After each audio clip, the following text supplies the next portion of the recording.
Palavra de Deus para nós hoje, Mateus capítulo 9, versículos 12 e 13, versão NAA. Os sãos não precisam de médico, e sim os doentes. Vão e aprendam o que significa quero misericórdia e não sacrifício, pois não vim chamar justos, e sim pecadores. Tem uma história antiga que, segundo os contadores dessa história, ela acontece em Atenas, na Grécia, no meio dos pagãos. Segundo essa história, que é praticamente uma lenda, os atenienses estavam sofrendo uma praga de doença e muita gente estava morrendo ali. E por causa dos problemas do povo sofrendo, todo mundo foi clamar aos deuses. E a cidade chamou vários sacerdotes de várias divindades, e eles foram fazendo sacrifícios para um deus atrás do outro, um deus atrás do outro, um deus atrás do outro, e o objetivo era que a praga cessasse. E aí, a praga não cessou. E a cidade inteira começou a entrar em desespero, porque se todos os deuses foram aplacados, se todos os deuses foram agradados, e nenhum se manifestou em socorrê-los, então eles estavam ficando cada vez mais encrencados. Então, uma pitonisa, que era uma espécie de profetisa na cultura pagã dos gregos, mandou um recado para o rei. E no recado, a pitonisa dizia: falta ainda um Deus para ser atendido. Vocês não atenderam todos os deuses, mas eu não posso dizer para vocês que Deus é esse. Mas tem um homem numa cidade perto que ele pode resolver esse enigma e dizer quem é o Deus que falta para ser atendido. Então, mandaram buscar esse homem. Ele era considerado um sábio no seu tempo. O apóstolo Paulo, escrevendo no capítulo, discursando no capítulo 17 do livro de Atos dos Apóstolos, Paulo chama esse indivíduo de profeta. E esse indivíduo foi chamado como um sábio grego para a cidade de Atenas, para lá dar resultado no problema que o rei estava trazendo para ele. E então, chegando lá, o rei disse: olha, a gente já apresentou sacrifício para todos os deuses e nenhum Deus nos atendeu. Mas a pitonisa disse que falta um e você sabe qual é. Ele disse: não, eu não sei qual é. Mas se a pitonisa disse que eu sei qual é porque a pitonisa sabe que eu tenho uma mente que pensa com lógica, com razão, e eu vou usar a razão para entender isso. Então, aquele homem, aquele sábio, pediu que o rei separasse um grupo de ovelhas e deixasse as ovelhas sem comer o dia inteiro, de tal forma que elas ficariam mais de 24 horas sem comer. E no dia seguinte, trouxessem essas ovelhas sem comer absolutamente nada, porque essas ovelhas seriam soltas num pasto. E então aquele sábio reuniu a liderança da cidade e disse para a liderança assim: eu tenho um pressuposto. Se existe um Deus ao qual a gente ainda não rezou, a gente ainda não fez nossas orações, e se esse Deus é de fato capaz de nos ajudar, então devemos pressupor que Ele queira nos ajudar, porque se Ele for capaz, mas Ele não quiser, não vai adiantar nada a gente clamar para Ele. Então vamos pressupor que Ele seja poderoso e Ele seja bondoso o bastante para nos ajudar. Se esse Deus é poderoso e bondoso o bastante para nos ajudar, então Ele não vai se importar que a gente não saiba o nome dele, porque um Deus poderoso e bondoso vai compreender que a gente é ignorante mesmo. Então nós vamos orar a esse Deus e vamos chamá-lo de o Deus desconhecido. E vamos chamar esse Deus de Deus desconhecido para clamar a Ele. Mateus, escuta isso. Jesus dizendo, para eu resolver seu problema, eu vou aproveitar sua fé e vou perdoar seus pecados. Irmãos, isso não é tão estranho. Sabe por que não é tão estranho? Porque lá atrás, na vida de Abraão, o próprio Deus estabeleceu no livro de Gênesis assim: então Abraão creu em Deus e isso lhe foi imputado para justiça.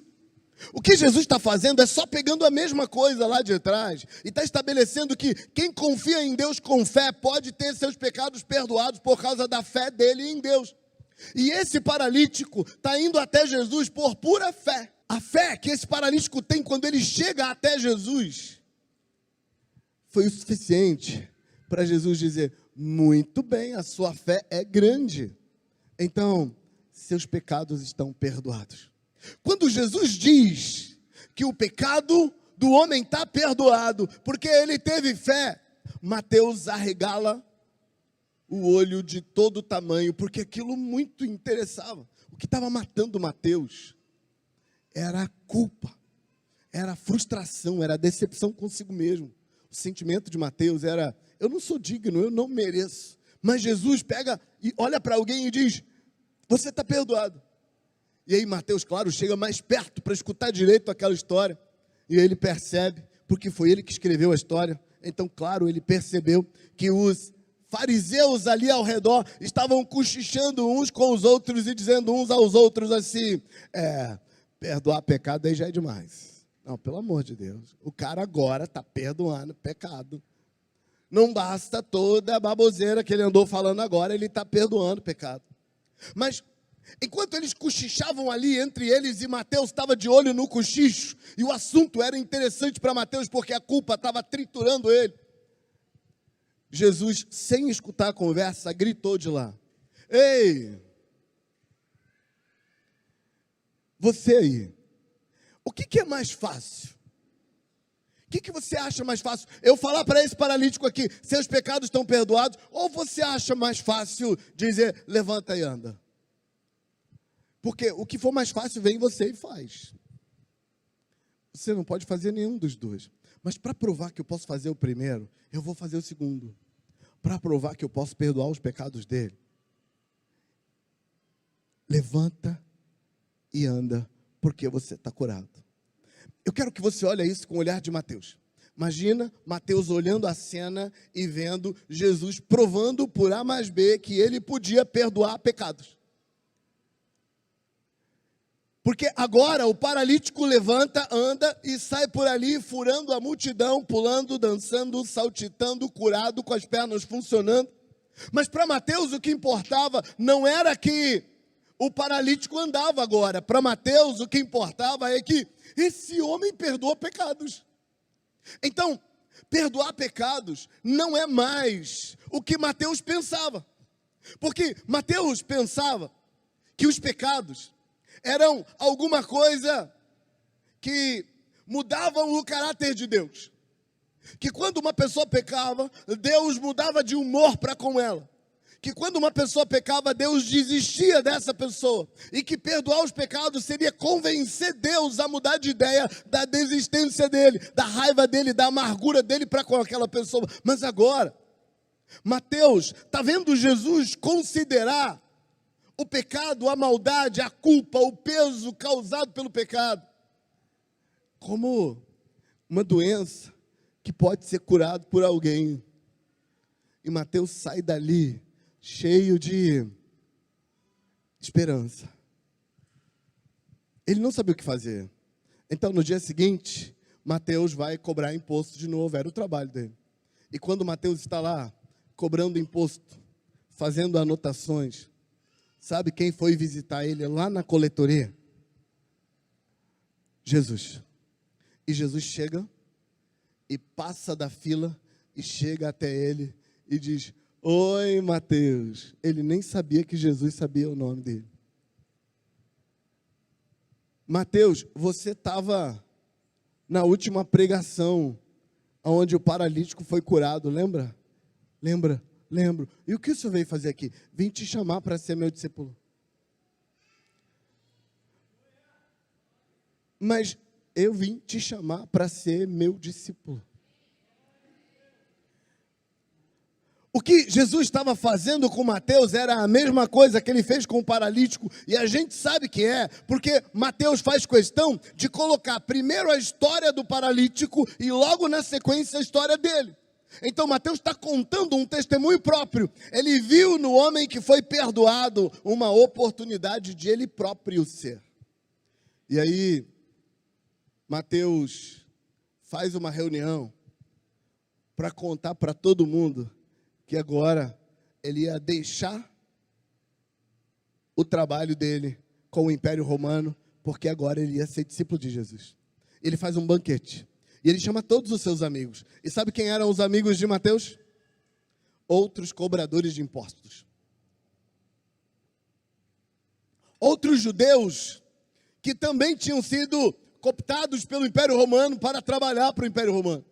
E Mateus então faz uma grande reunião de cobradores de impostos, de gente que do ponto de vista da cultura e da religião judaica eram os párias da sociedade. E então, no meio da festa, aparecem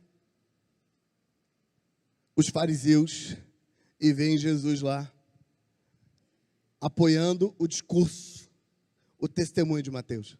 Mateus reúne os seus iguais, serve comida, bebida para eles, e no meio da comida, bebida, Mateus fica de pé e dá o seu testemunho.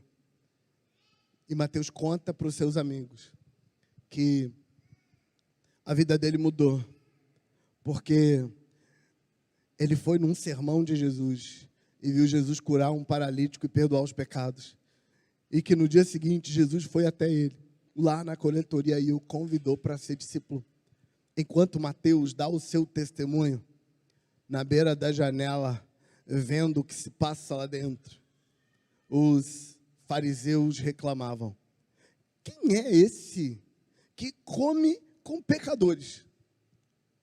Ninguém, em sã consciência, dizem os fariseus, entraria na casa de gente que trai a nação cobrando impostos.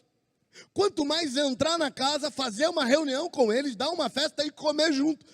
Eles estavam dizendo: Jesus, você é um pecador, um traidor da sua nação. Como você entra aí no meio desse monte de pecadores e come com eles? É aí que surge a fala de Jesus. Não, vocês entenderam tudo errado. Quem precisa de médico são os doentes. Do que Jesus estava falando? Porque essa linguagem é claramente uma linguagem metafórica. E ele estava falando do quê? Qual era o assunto? O assunto é: eu e meu Pai, eu e toda a figura de Deus que aparece em mim, estamos representando o médico na metáfora. E esse monte de pecadores que vieram para a festa, que estão aqui comendo, bebendo, se alegrando e ouvindo o testemunho de Mateus, eles são os doentes. E aí, Jesus estava claramente dizendo: eu não vim para vocês, eu vim para eles. E isso complica as coisas, irmãos, porque, historicamente falando, Deus está no meio da religião, e não no meio dos não religiosos. E Jesus parece estar afirmando que ele está mais do lado dos não religiosos. Mas não é tão simples assim. Porque no meio dos religiosos tem gente que admite suas doenças e tem gente que não admite.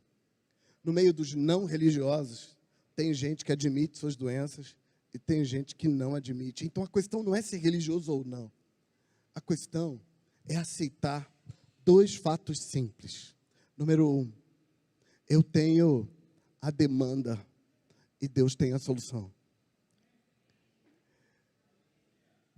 A relação de Deus com o homem sempre foi isso. Eu comecei contando para você a história que acontece entre os atenienses, entre os gregos, para ajudar você a entender que Deus não está preso nos conceitos e preconceitos que nós construímos, embora, irmãos, os conceitos e preconceitos que nós construímos formam uma comunidade, e a comunidade é importante. Mas a questão aqui é que Deus está aberto para quem aceitar quem Deus é, enquanto aceita quem eu sou. Sabe, se você aceita quem você é e você aceita quem Deus é, então tem um encontro aqui. Mas qual é o nosso problema? A gente começa não aceitando o mal que está na gente. A gente começa vivendo hipocritamente, escondendo nossas próprias fraquezas e fingindo que a gente está conseguindo finalmente chegar a um nível de sanidade, a um nível de santidade, a um nível de perfeição capaz de agradar à divindade. Eu amei quando li pela primeira vez a história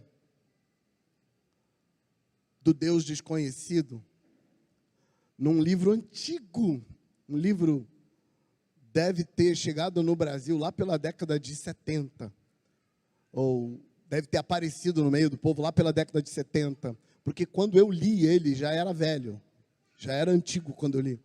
O nome do livro era O Fator Melquisedeque. Quando eu li essa história, sabe o que me fascinou na história?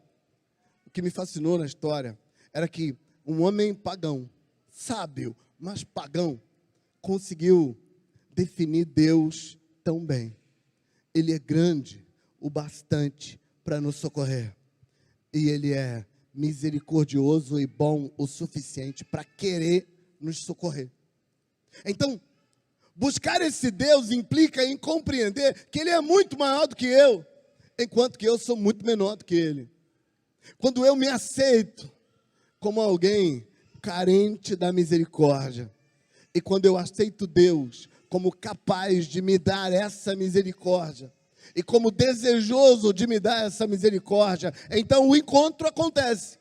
Jesus tarja quem de fato quer Deus e quem de fato vai atrás dele, de os doentes. E ele tarja Deus de um médico. Deus é então aquele que tem a cura para o seu pecado. Deus é então aquele que tem a cura para a sua imperfeição. Deus é então aquele que tem a cura para a sua doença. E você é o doente que admitiu que está doente e que admitiu que você não se resolve sem Ele. A gente nota então no texto e no contexto uma coisa tão extremamente complicada. Por quê? Porque naquela noite, Mateus, o publicano, o cobrador de impostos, o pecador, o pária da sociedade, teve um encontro com Deus, a vida dele muda e Mateus já não é mais o mesmo. Mais do que isso, vários amigos de Mateus que também eram cobradores de impostos e que também estavam longe de Deus, vários daqueles amigos de Mateus também tiveram um encontro com Deus naquela festa regada a comida boa e saíram dali com a vida mudada.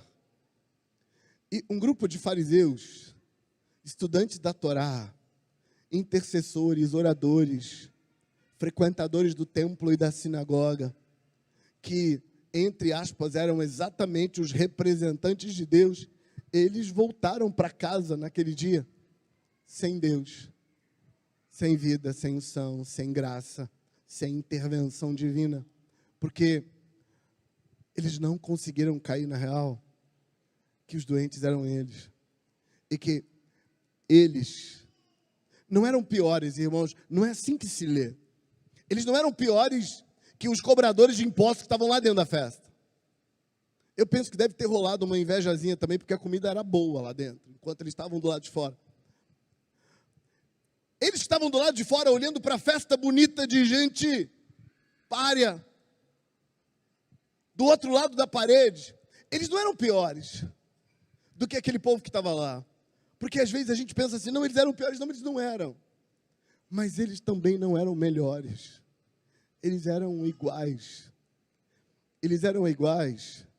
E o grande problema é não aceitar isso. Irmãos, a misericórdia e a bondade de Deus flui quando a gente admite que a gente não tem nada que seja capaz de salvar a gente.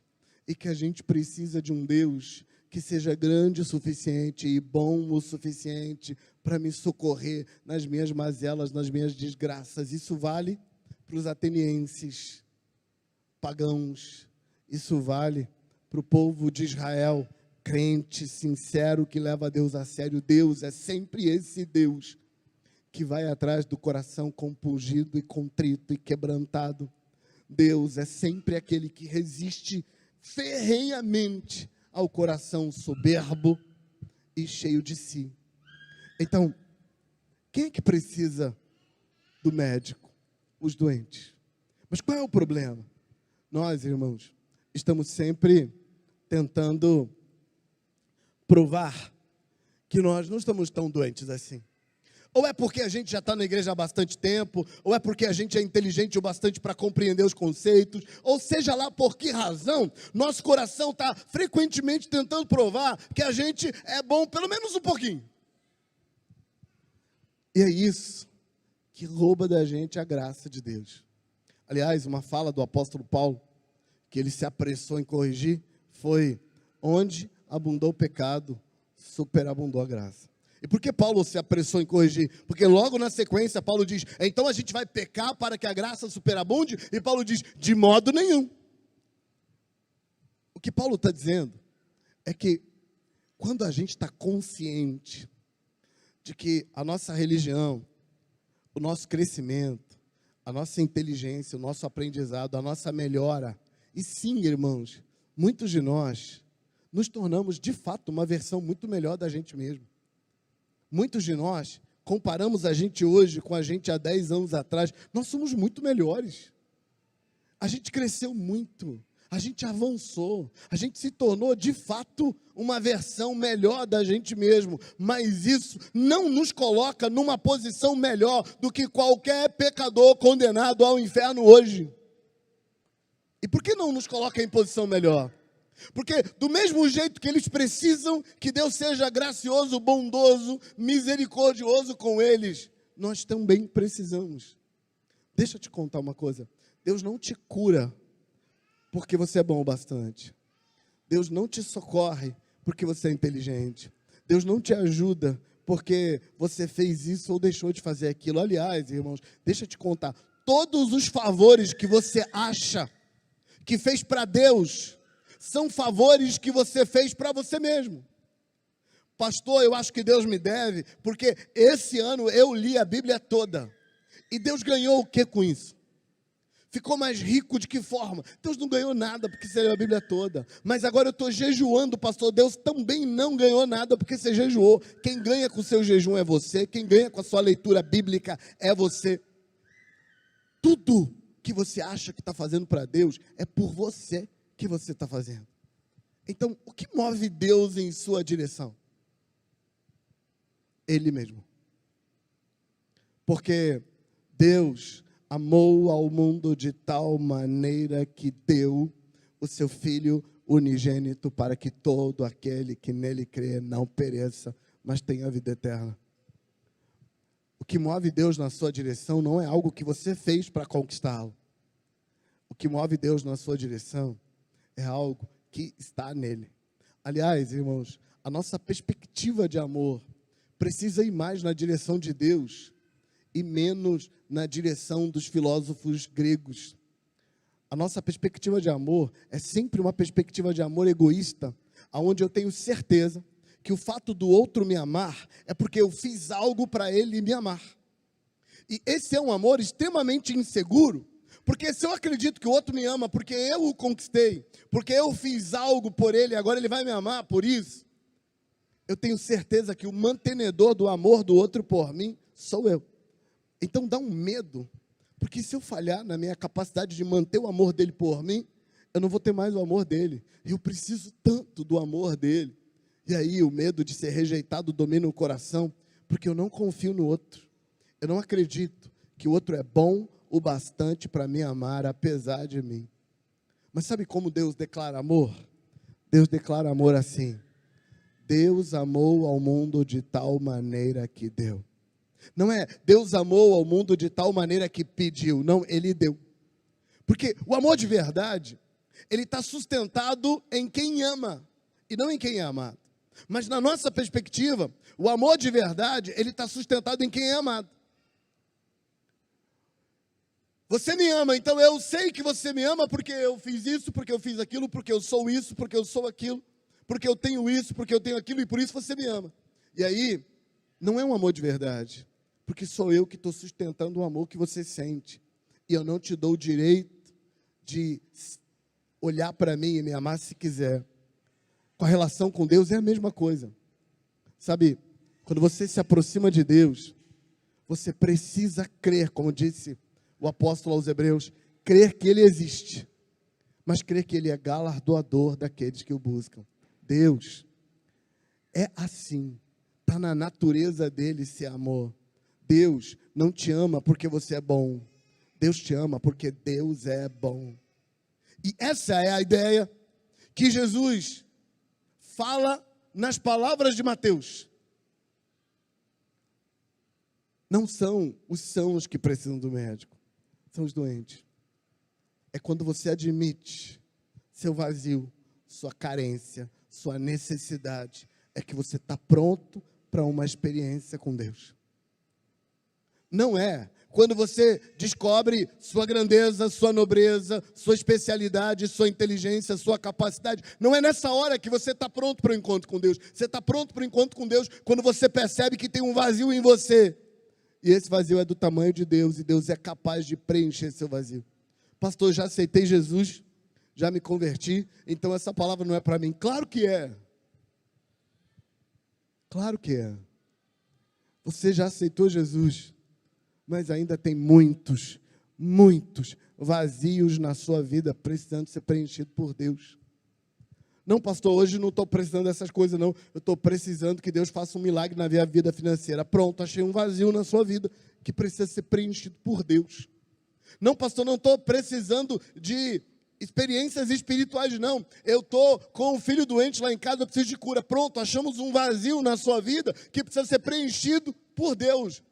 Deus preenche os vazios da sua vida que você é capaz de admitir que existem e que você não pode preencher.